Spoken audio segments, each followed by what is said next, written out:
Bismillahirrahmanirrahim. Assalamualaikum warahmatullahi wabarakatuh. Alhamdulillah. Wassalatu wassalamu ala Rasulillah wa ala alihi wa ashabihi wa mawala. Wala haula wala quwata illa billah. Amma ba'du. Alhamdulillah. Ikhwati fillah rahimani wa rahimakumullah.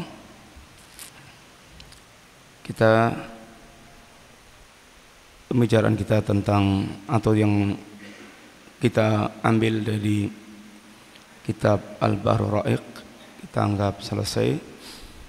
Kita ganti mengambil faedah dari kitab Al-Aqidah awalan. Ada pembahasan tentang wasaya Rasul, beberapa wasiat yang disampaikan Rasulullah sallallahu alaihi wasallam. Kita awali dari wasiat yang pertama, itu hadits yang sudah sangat kita kenal atau sering kita dengar. Itu wasiat taqwa atau dikenal dengan hadits Irbad bin Sariyah. Ini hadits Rasulullah sallallahu alaihi wasallam dari Irbad bin Sariyah. Wa adana Rasulullah sallallahu alaihi wasallam mau'izatan balighatan wajilat minhal qulub wa dharifat minhal uyun. Kata Irbad, Rasulullah sallallahu alaihi wasallam pernah memberikan pelajaran kepada kami, mau'izah. Itu mau'izah yang balighah, nasihat yang sangat menyentuh. Wajilat minhal qulub, hingga membuat hati kami tergetar. Wadharifat minhal uyun, dan menjadikan air mata kami meleleh. Faqulna ya Rasulullah ka'annaha mau'izatun muwaddi'. Seakan-akan ini adalah nasihat orang yang mau berpisah atau nasihat terakhir. Fa'ausina, maka wasiatilah kami ya Rasulullah sallallahu alaihi wasallam. Qala usikum bittaqwallah azza wajal. Aku wasiatkan kepada kalian untuk senantiasa bertakwa kepada Allah azza wajal. Wasam' wa ta'ah, dan hendaklah kalian senantiasa mendengar dan taat kepada waliul amr. Wa in ta'ammara 'alaikum 'abdun, sekalipun yang memerintahkan kalian adalah seorang hamba, budak. Fa innahu may ya'is minkum fasayara ikhtilafan katsira. Sesungguhnya barang siapa yang masih hidup di antara kalian, maka dia akan melihat berbagai penyelisihan yang sangat banyak dari agama ini. Ini penyimpangan-penyimpangan yang sangat banyak dari agama ini. Kemudian wasiat Nabi, fa'alaikum bisunnati wa sunnatil khulafa'ir rasyidin al-mahdiyyin min ba'di. Hendaklah kalian senantiasa berpegang teguh dengan sunnahku dan sunnah para khalifah yang mereka ini ar-rasyidin al-mahdiyyin, yang terbimbing, yang mereka mendapatkan petunjuk Allah Subhanahu wa taala sepeninggalku. Addu 'alaiha bin nawajid, gigitlah dengan gigi geraham kalian. Wa iyyakum wa muhdatsatil umur fa inna kulla bid'atin dhalalah. Dan jauhilah oleh kalian, hati-hatilah kalian, jauhilah perkara yang diada-adakan, karena sungguhnya setiap bid'ah itu adalah sesat. Terambil dari Sahihul Jami hadis yang ke-2546. Akhwati billah, hadis dari Irbad bin Sariyah, poin-poin yang ada dalam hadis tersebut yang pertama menggambarkan tentang itu baiknya hati para sahabat Nabi radhiyallahu alaihim jami'an. Yang diantara alamat kebaikan hati seseorang adalah gampang tersentuh oleh nasihat-nasihat agama. Hati dia lunak, bukan hati yang keras. Qaswatul qulub adalah hatinya orang-orang yang mereka susah untuk menerima hidayah, petunjuk Allah Subhanahu wa taala. Dan diantara alamat hati itu adalah baik, dia gampang menerima bimbingan atau petunjuk agama Allah taala, gampang tersentuh dengan nasihat agama. Hati mereka ada rasa takut dan matanya gampang melelehkan air mata, tapi melelehkan air mata karena Allah Subhanahu wa taala. Hati yang lembut, lawannya adalah hati yang keras. Hati yang keras digambarkan oleh Allah dengan ungkapan law anzalna hadzal qur'ana ala jabalin la ra'aitahu khashian mutasaddian min khasyatillah.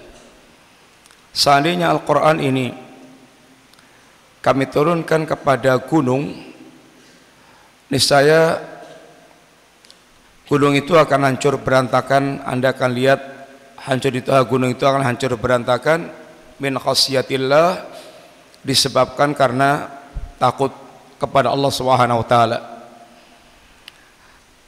Ini hati yang lunak, hati yang ada khasyatullah, sehingga dia gampang tersentuh oleh nasihat-nasihat yang terambilkan dari Allah dan Rasulnya Sallallahu Alaihi Wasallam. Sebaliknya hati yang keras adalah kal hijarah au asyaddu qaswah, seperti batu atau bahkan lebih keras dari batu. Yang batu, benda yang sangat keras seperti itu, Allah katakan seandainya Al-Quran Allah turunkan kepada gunung yang tersusun dari batu-batu, maka gunung itu akan hancur berantakan karena min khasyatillah, karena rasa takutnya kepada Allah Subhanahu wa taala. Ternyata hati manusia lebih keras daripada batu. Ini menunjukkan bahwasanya para sahabat adalah mereka pemilik hati yang lembut, hati yang baik, yang gampang tersentuh dengan nasihat-nasihat agama, dan mata mereka gampang meleleh karena takut kepada Allah Subhanahu wa taala. Seorang salaf sekalian di antara mengatakan utlub qalbak fi salasati mawatin, cari hati kalian di 3 tempat. Pertama, ini di majelis ilmu. Yang kedua inda sima'il Quran, ketika mendengarkan Al-Quran. Yang ketiga fi waqtil khulwah, ketika Anda sedang sendirian. Di majelis ilmu, apakah kita punya hati atau tidak?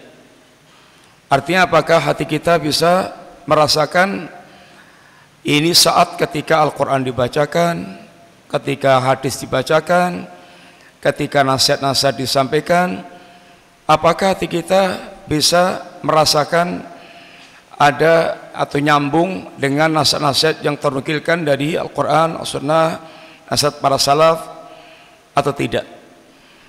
Yang kedua, saat baca Al-Quran atau mendengarkan Al-Quran, ada enggak hati kita itu mengambil faedah atau tersentuh menyimak dari bacaan-bacaan Al-Quranul Karim. Yang ketiga, ketika kita sendirian, apakah kita merasakan pengawasan Allah Subhanahu wa taala atau kita merasa aman sehingga bisa bebas melakukan apa saja tanpa ada halangan? Carilah hati Anda di tiga tempat ini, katanya. Kalau ternyata Anda tidak mendapatkan hati Anda, fa illam tajid fas'alillaha qalban fa innaka la qalban lak. Kalau Anda tidak mendapatkan di tiga tempat ini, maka mintalah Anda kepada Allah hati, sebab Anda itu sedang tidak punya hati. Sehingga di majelis ilmu hati Anda nggak ada, di ketika saat baca Quran seperti tidak punya hati, ketika khulwah juga demikian, maka mintalah hati kepada Allah Ta'ala, karena sungguhnya kehidupan yang hakiki adalah kehidupan hati kita. Ini kehidupan, ini hati kita, bagaimana kita punya respon kepada ini agama. Dan orang hatinya mati dianggap dia adalah mati. Kehidupan jasad tidak akan dianggap hidup kecuali disertai dengan kehidupan hati kita. Dan kehidupan hati kita ditandai dengan seberapa tingkat menyambut seruan Allah Subhanahu wa taala. Ya ayyuhalladzina amanu stajibu lillahi wali rasuli idza da'akum lima yuhikum. Wahai orang yang beriman, sambutlah seruan Allah dan Rasulnya ketika keduanya menyuruh kalian. Dalam menyambut seruan Allah dan Rasulnya itu ada kehidupan bagi hati kalian. Hati yang hidup, ada hati yang menyambut seruan Allah dan Rasulnya. Dan dalam menyambut seruan Allah dan Rasulnya ada kesempurnaan kehidupan dalam diri kita. Semakin hidupnya hati kita, semakin sempurna kita dalam menyambut seruan Allah dan Rasulnya. Dan semakin hati kita tidak ada kehidupan, semakin tidak ada sambutan kepada seruan Allah dan Rasulnya.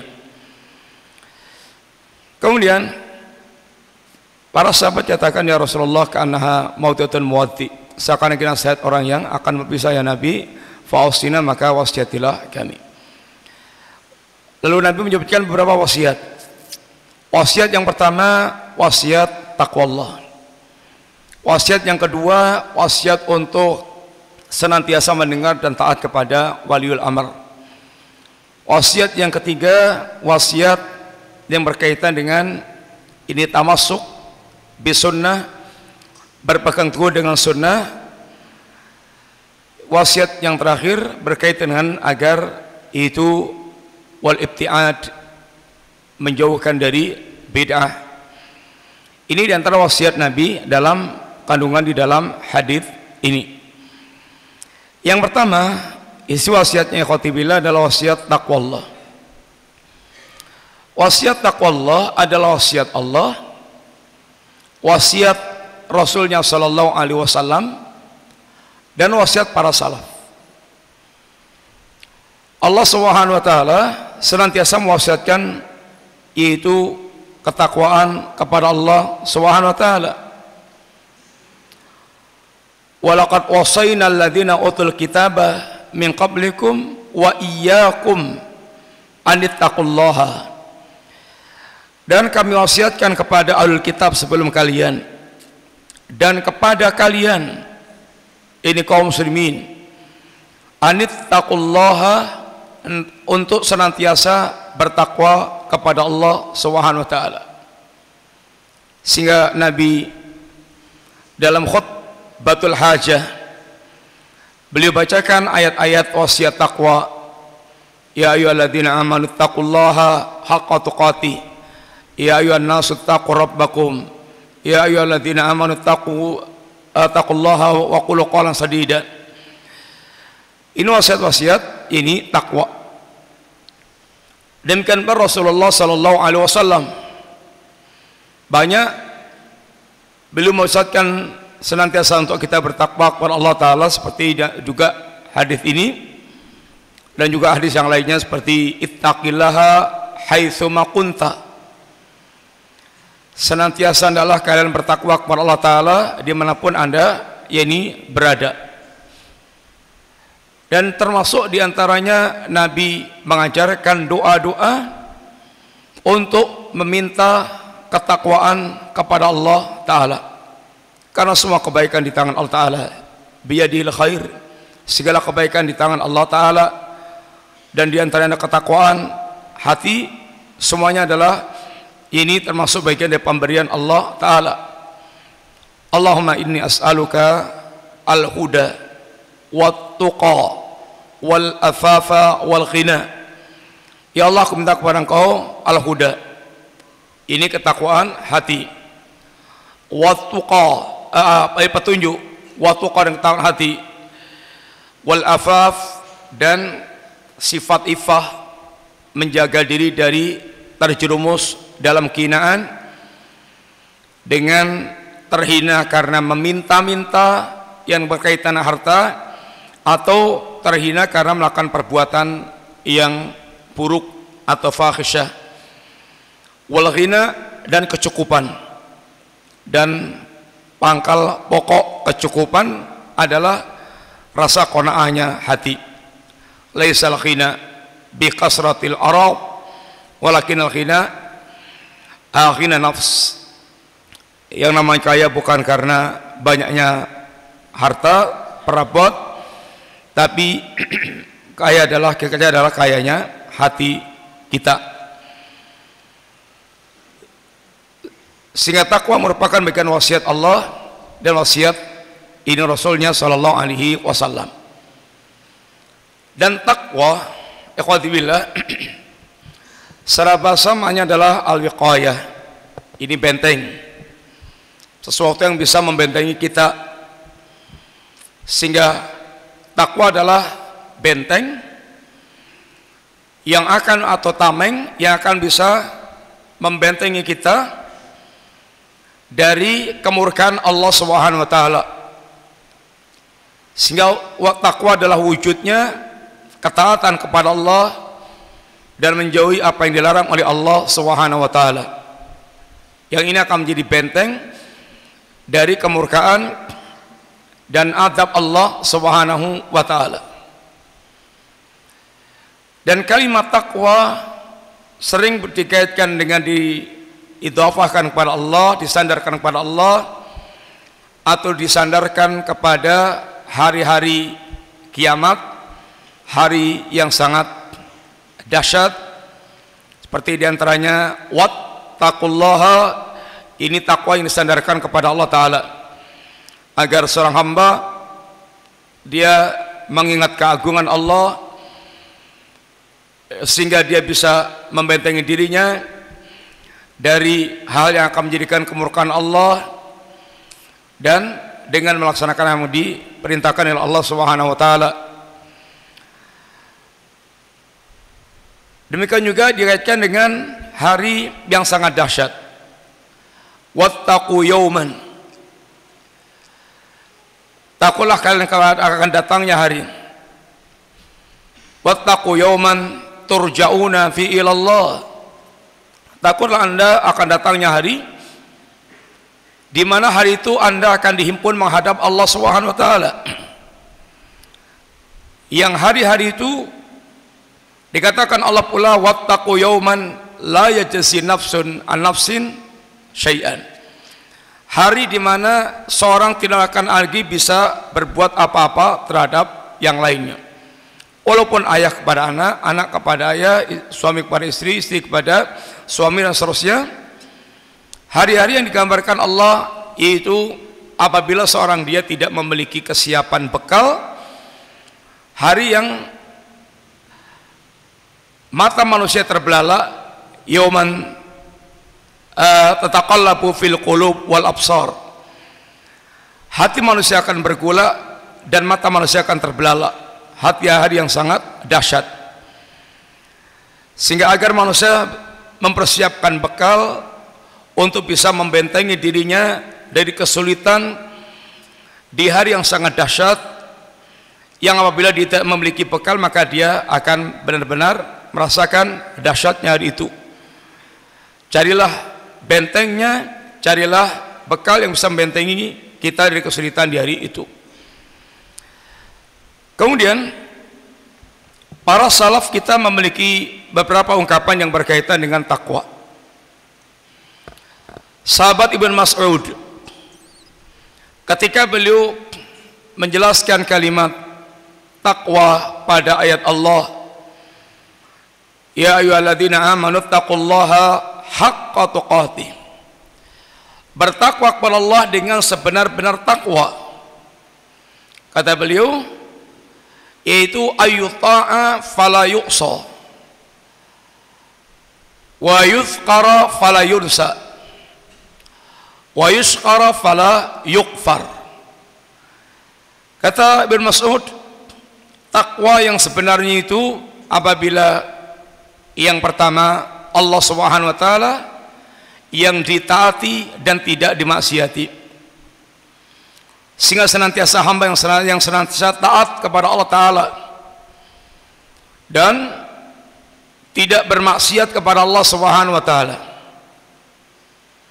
Seandainya dia terpeleset dalam perbuatan kemaksiatan, dan itulah manusia, kullu bani Adam khata, setiap anak Adam pasti banyak melakukan kesalahan, sering melakukan kesalahan, maka senantiasa dia kembali kepada Allah Ta'ala, dia bertobat kepada Allah Ta'ala, dia tidak terus menerus tenggelam di dalam kesalahannya dan ketergelincarannya.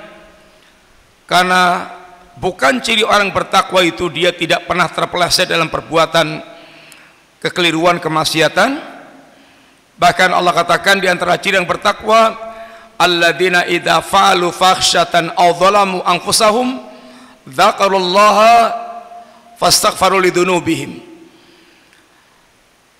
Di antara ciri orang bertakwa adalah mereka apabila melakukan perbuatan fahisyah atau mendolimi diri mereka, atau mereka melakukan kezaliman terhadap diri mereka sendiri, fadhkurullaha, keimanannya mengingatkan dia terhadap Allah Subhanahu wa taala. Ingat keagungan Allah, ingat azab Allah, ingat segala yang berkaitan dengan ancaman Allah Subhanahu wa taala.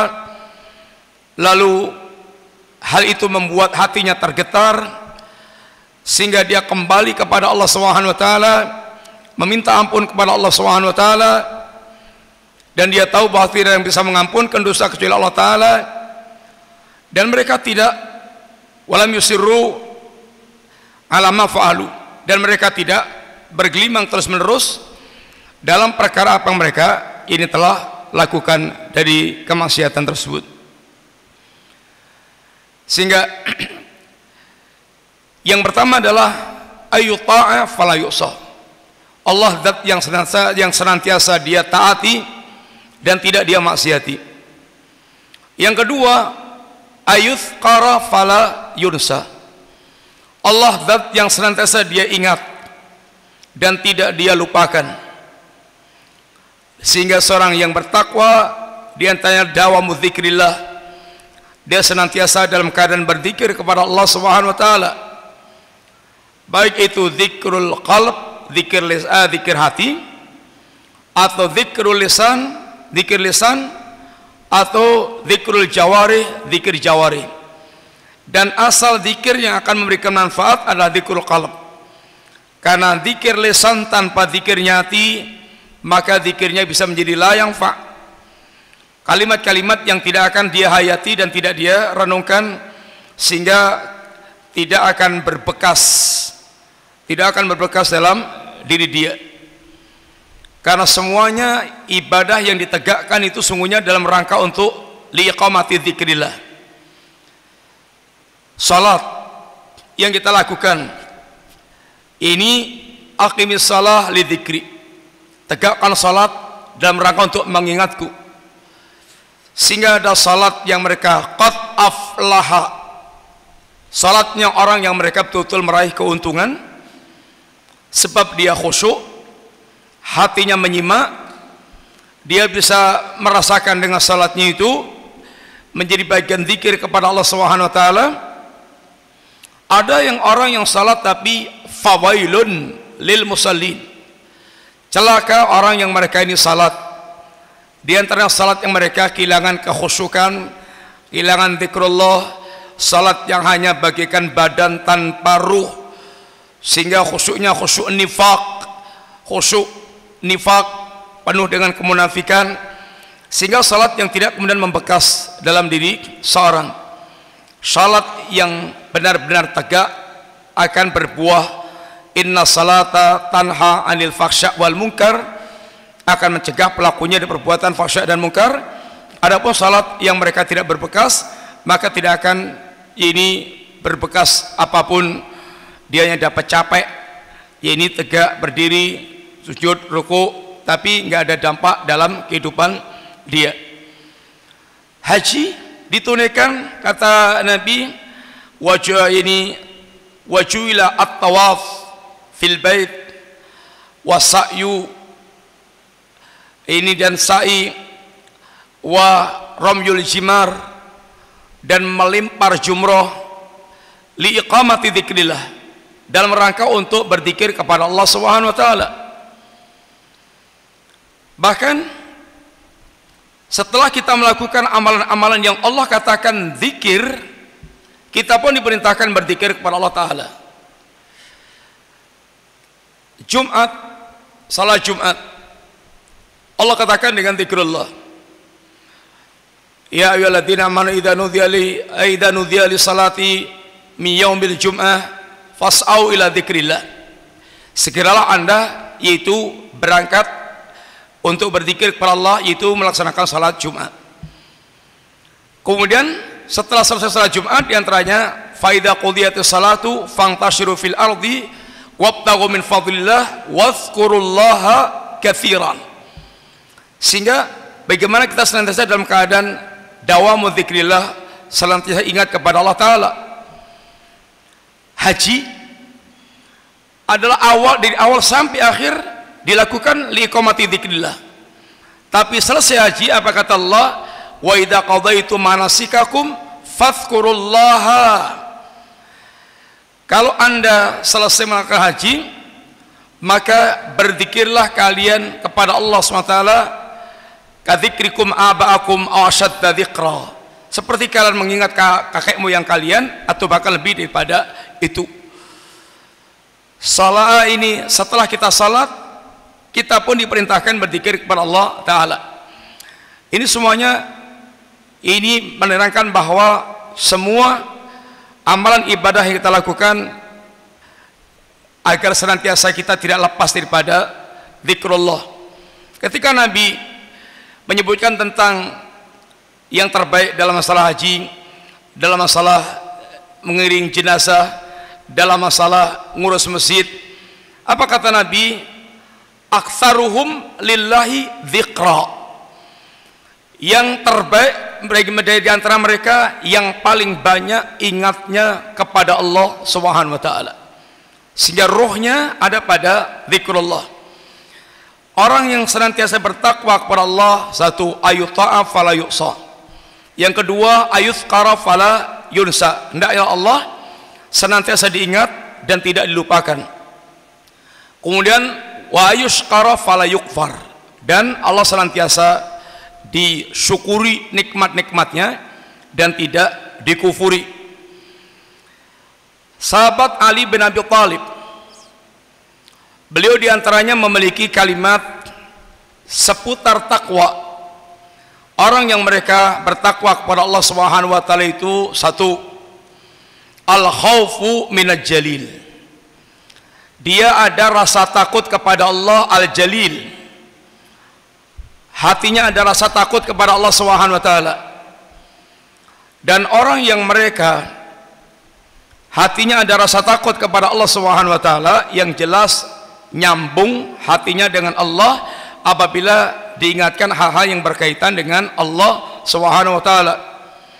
Antum bayangkan seorang pemuda yang di puncak-puncak syahwatnya, kemudian diibaratkan saat dia tinggal yaitu melakukan aksi perzinaannya, ember tinggal masuk sumur.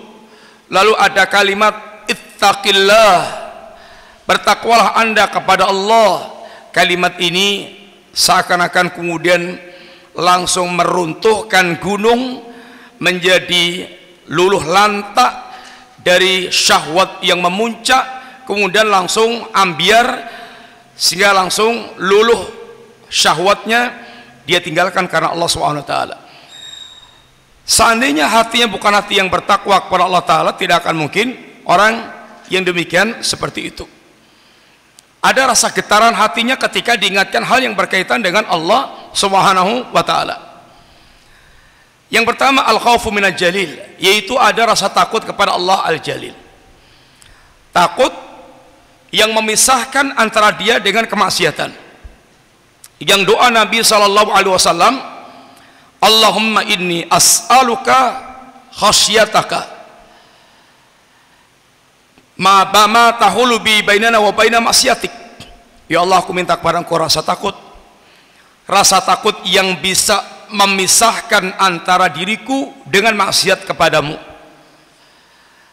rasa takut yang memisahkan kita dengan kemaksiatan kepada Allah taala. Satu ciri takwa itu, kata beliau, al khaufu minal jalil, hatinya ada rasa takut kepada Allah al jalil. Yang kedua, wal amalu bitanzil, dia mengamalkan apa yang diturunkan Allah. Ini kitab wahyu Al-Quran dan As-Sunnah. Yang keduanya merupakan wahyu Allah Subhanahu wa taala. Seorang bertakwa adalah orang mereka berjalan di atas bimbingan wahyu Allah dalam kehidupannya, tidak mengikuti hawa nafsunya. Dia akan berpanduan dengan panduan kitab Allah. Yang ketiga, waridha bil qalil, dia ridha dengan pembagian Allah yang sedikit. Qanaah, orang yang betul-betul sangat faham tentang hakikat ini pemberian Allah Subhanahu wa taala. Pemberian Allah tidak berkaitan dengan pemberian Allah tentang dunia, tidak berkaitan dengan kecintaan dan kebencian Allah, tidak berkaitan dengan pemuliaan dan penghinaan atau perendahan terhadap ini Allah kepada makhluknya. Tapi pemberian tentang dunia berkaitan dengan ibtila, ini ujian yang Allah berikan, yang Allah bahkan menguji kita dengan hal yang kita anggap menyenangkan atau dengan hal yang kita anggap tidak menyenangkan. Wa nabluukum bisyarri wal khairi fitnah, dan benar-benar akan kami uji kalian dengan sesuatu yang Anda anggap buruk, sakit, bangkrut, miskin, dan musibah-musibah, dan atau dengan hal yang anggap menyenangkan, sukses, kaya, sehat, dan seterusnya yang dianggap menyenangkan. Yang keduanya merupakan ujian Allah Subhanahu wa taala. Mana di antara hamba yang mereka bisa bersyukur ketika mendapatkan nikmat, mana yang mereka bisa bersabar ketika yaitu mendapatkan ini musibah. Seorang yang hatinya betul-betul telah memahami hakikat kehidupan yang diridhai oleh Allah Subhanahu wa taala, dia tidak akan pedulikan mana yang akan dia dapatkan dari Allah taala. Yang syukur dan sabar adalah lahan dia untuk mendapatkan ini keridhaan Allah Subhanahu wa taala. Yang menjadi musibah adalah ketika Allah berikan ini Allah tahan rezekinya dan dia tidak bisa tidak bersabar, dan ketika Allah berikan kepada dia rezeki dunianya, dia tidak bisa bersyukur kepada Allah Subhanahu wa taala. Ini musibah bagi seseorang. Orang yang qanaah, dia faham hakikat kehidupan, bahwa kehidupan kecintaan Allah bukan berkaitan dengan pemberian yang berkaitan dengan dunia.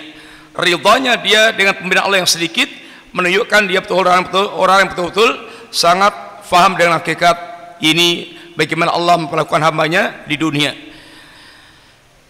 Dan bahkan seorang mukmin akan bisa bersyukur saat mereka diberikan musibah oleh Allah Subhanahu wa taala. Orang yang mereka diberikan musibah itu tingkatannya satu, enggak bisa menerima musibah. sehingga adanya ngamuk-ngamuk, marah-marah, kemudian jengkel, protes, nggak bisa bersabar. Yang kedua, bersabar. Dia bisa menahan dari ngeluh-ngeluh segala macam, tapi merasakan pahitnya musibah, tapi dia bersabar, dan sabar itu murun pahit memang. Yang ketiga, bisa ridho, hatinya betul-betul legowo menerima apa yang diujikan Allah kepada dia. Dia tahu ini datangnya dari Allah Ta'ala, sehingga dia bersabar dan dia ridho, dia berlapang dada. Yang keempat, tingkatan yang orang yang bersyukur di balik musibah tersebut. Yang dilihatnya lagi bukan zat musibahnya, tapi pahala di balik musibah. Karena musibah akan bisa menjadikan dia orang yang mendapatkan pahala bi ghairi hisabin. Innama yuwaffas sabiruna ajrahum bi ghairi hisab. Sesungguhnya akan disempurnakan pahala orang yang bersabar tanpa hisab. Bahkan di akhirat kelak dikatakan Nabi, yawaddu ahlul afiyah, orang yang di dunia ini sehat, sejahtera, tidak diuji Allah dengan ujian-ujian yang serius, yang menggoncangkan. Saat nanti di akhirat dia melihat ahlul musibah menerima pahala dari Allah SWT, dia berangan-angan, lau anna juludahum quridat bil maqarid, seandainya kulit dia gunting-gunting, karena dia melihat bagaimana besarnya al-musibah mendapatkan pahala dari Allah Subhanahu wa taala. Ar-ridha bil qalil yang ketiga tadi. Yang keempat, wal istidadu li yaumir rahil. Senantiasa dia bersiap-siap untuk menghadapi perjalanan panjang. Ini perjalanan menuju kampung akhirat yang prosesnya sangat panjang. Karena hitungan waktu-waktu di akhirat sangat panjang dibandingkan dengan kehidupan di dunia sekarang ini. Maka dia persiapkan betul-betul, jangan sampai dalam proses kehidupan yang sangat panjang di akhirat dia sengsara, itu dengan cara dia bertakwa kepada Allah Subhanahu wa taala. Ini apa yang dikatakan Ali berkaitan dengan yaitu hakikat ketakwaan seorang hamba. Dan masih banyak yaitu ungkapan-ungkapan para salaf yang berkaitan ketakwaan kepada Allah Subhanahu wa taala. Dan kita cukup sekian, insyaallah kita lanjutkan yang akan datang bismillah. Waktu kita cukup sekian dulu. Bagaimana biasanya kita murojaah sedikit berkaitan dengan apa yang telah kita pelajari. Yang pertama, apa makna takwa secara bahasa? Pak John, apa artinya?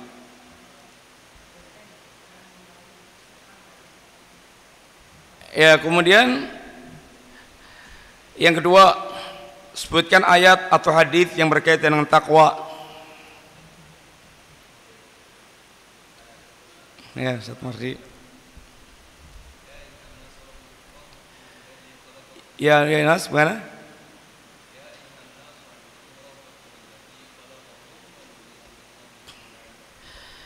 Ya, terus kemudian berikutnya, sebutkan di antara perkataan salaf tentang takwa. Ya. Gimana? Enggak dengar. Iya, gimana? Terus perkataan siapa itu? Hah? Ibnu Mas'ud. Terus apa lagi? Ada berapa poin? Hah? 4 poin? Apa coba? Tambahnya satu yang dari antum sendiri. Satu, yang pertama,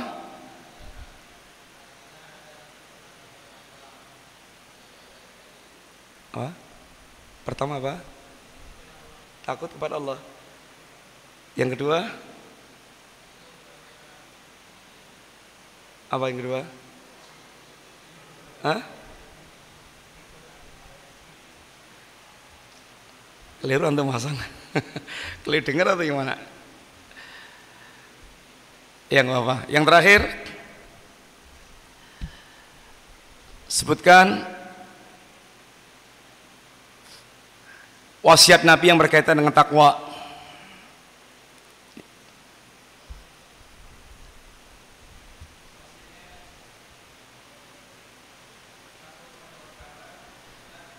Gimana di sini gimana? Di antara wasiat Nabi tentang takwa.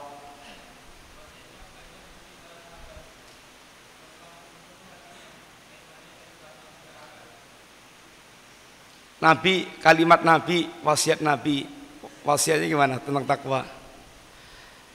Ya banyak, ada ittaqillah haitsu ma kunta, ada usikum bi taqwallah dan seterusnya. Demikian ikhwan, semoga manfaat. Kita cukup sekian. Jazakumullah khair. Assalamualaikum warahmatullahi wabarakatuh.